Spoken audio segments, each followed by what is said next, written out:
You're living your normal life, praying, working, scrolling, telling yourself you're doing okay, more or less.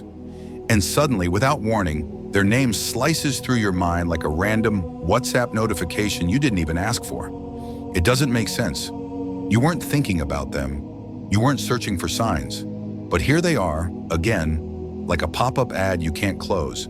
And somewhere deep inside, you start wondering, is this from Allah? Is this a message?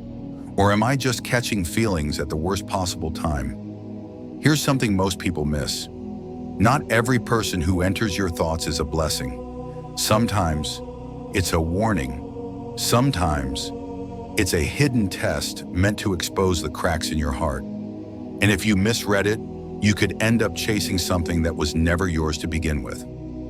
In this video, we'll uncover the 5 powerful reasons why someone might be stuck in your mind like a playlist you didn't even like. And reason number 4, let's just say, it's the one thing almost nobody notices until it's way too late.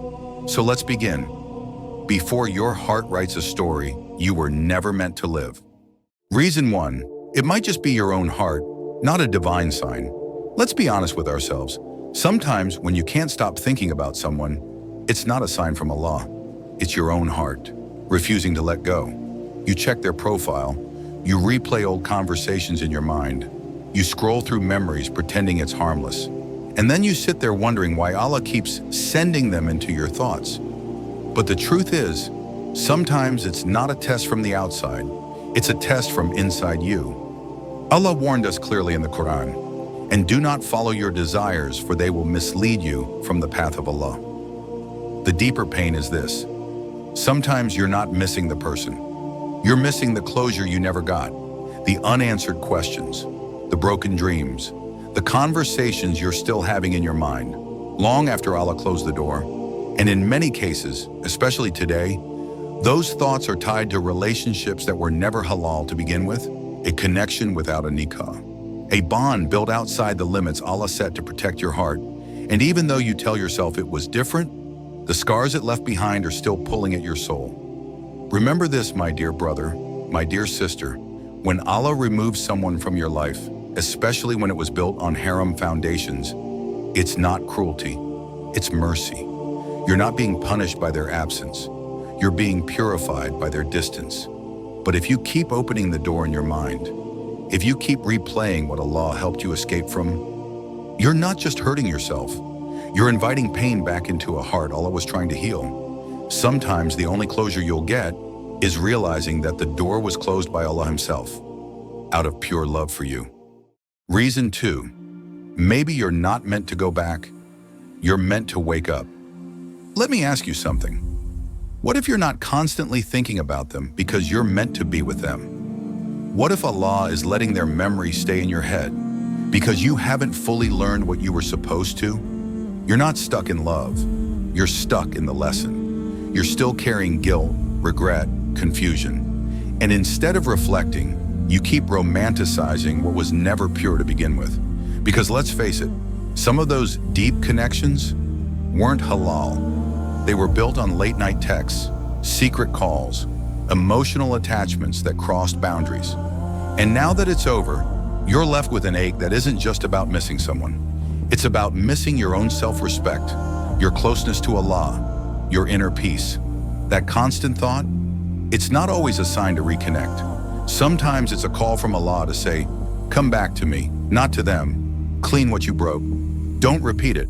Because if you still haven't made sincere tawbah, if you still haven't faced what really happened, Allah might let the memory linger, not to hurt you, but to wake you up. Allah doesn't want to punish you. Allah wants to purify you, but that only starts when you stop chasing the person and start facing the truth. Reason 3, maybe Allah removed them because you couldn't. Let's be real for a second. Sometimes the person you keep thinking about was never good for your heart, not your faith, not your future, not your mental peace, but you were too emotionally tied to see it. You convinced yourself it was love, that it had to mean something because of how strong it felt. But here's the thing. Just because something feels strong doesn't mean it's right. And Allah, in His mercy, not His anger, might have taken them away, not to hurt you, but because you weren't strong enough to walk away yourself. You kept holding on, making excuses, looking past red flags, telling yourself maybe one day, but Allah saw what you didn't. Allah saw what would happen after the emotional high faded. Allah saw how they were pulling you away from your values, how they were filling your heart in a way that belonged only to Allah. So Allah removed them. And now all you're left with is the pain, the flashbacks, the what ifs, the questions. But one day, maybe months from now, maybe years, you'll look back and whisper, Ya Allah, thank you for not letting me end up with the person I thought I couldn't live without. Because the truth is, you weren't being punished. You were being protected. And sometimes the only reason they're still on your mind is because you haven't fully realized that letting go was Allah's greatest favor. Reason 4, maybe you can't stop thinking about them because they haven't let you go. You've been trying to move on. You've made dua. You've blocked them. You've buried the feelings. But somehow, they still show up. Out of nowhere, at random hours, while praying, while doing the most mundane things. They're just there. And here's what no one tells you. Sometimes the thoughts in your heart aren't from you. They're from someone else's dua. That person might be sitting somewhere right now, making sincere dua to Allah, begging, Ya Allah, bring them back into my life. And you're suddenly overwhelmed by their memory, not because Allah is guiding you back, but because you're spiritually feeling the weight of someone else's request. Because dua is not just words, it's a force. The Prophet Muhammad sallallahu alaihi wasallam said, dua is worship. And Allah said in the Quran, call upon me and I will respond to you. You think you're remembering them randomly. But what if, right in that moment, they were asking Allah to make you think of them? This is the part most people miss. If that person is still emotionally attached, still pleading with Allah, and you're not firm in your own heart, you might confuse their dua with your destiny. You'll think it's a sign from above. You'll think it's meant to be. But in reality, you're just being pulled into someone else's wish. And if you're not careful, you'll answer a dua that Allah never told you to respond to. And you'll go back to a chapter that Allah already closed for your protection. That's why it feels so real, so intense, so sudden, because it is real. But not every real feeling is meant to be followed. Some are just spiritual echoes from hearts that haven't let go. And if you don't realize that soon, you could mistake emotional energy for divine instruction. Reason 5, if the thoughts won't stop, then turn them into dua, not drama. Let's be honest, you've tried distracting yourself. You've tried blocking, deleting, avoiding, but they still come to your mind. Randomly, painfully, constantly. And it's exhausting. Because it's not just a thought anymore. It's a loop that's slowly becoming your reality. But here's something most people never think to do. Instead of asking, why am I still thinking about them? Start saying, Ya Allah, if this is good for me in your eyes, bring it to me in the most halal and beautiful way. And if not, then remove it from my heart without leaving a scar.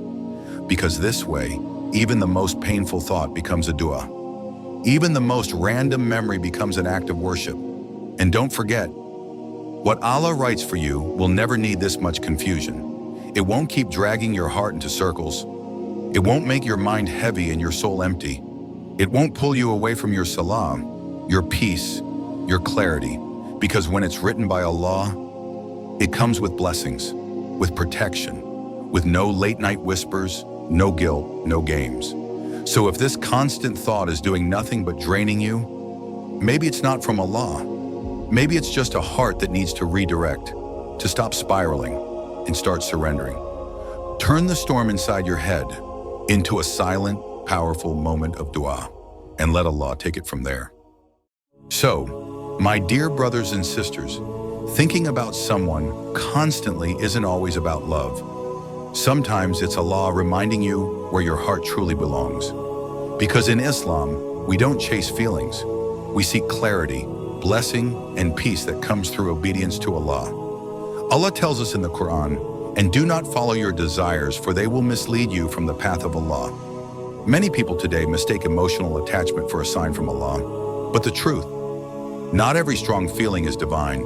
Sometimes it's a test, sometimes it's a trap, and sometimes it's someone else's dua echoing into your heart long after Allah closed that door. You see, when Allah removes someone, delays something, or makes you wait, it's not rejection, it's protection.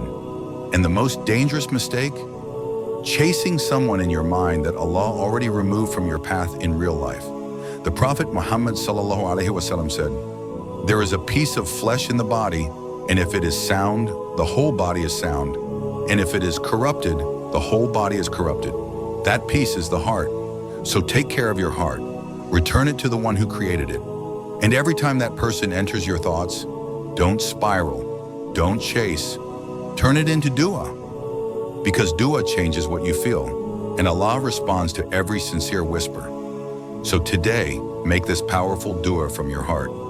Ya Allah, if it's not written for me, remove it from my heart without pain, and return my heart fully back to you. And if this reminder touched your heart, comment below. Ya Allah, return my heart fully back to you. Your words might be the reminder someone else needed today. And don't forget, liking and subscribing costs nothing. But it helps these reminders reach more people and maybe save more hearts from breaking for the wrong reasons. May Allah fill your heart with peace, clarity, and love that brings you closer to Him. Ameen.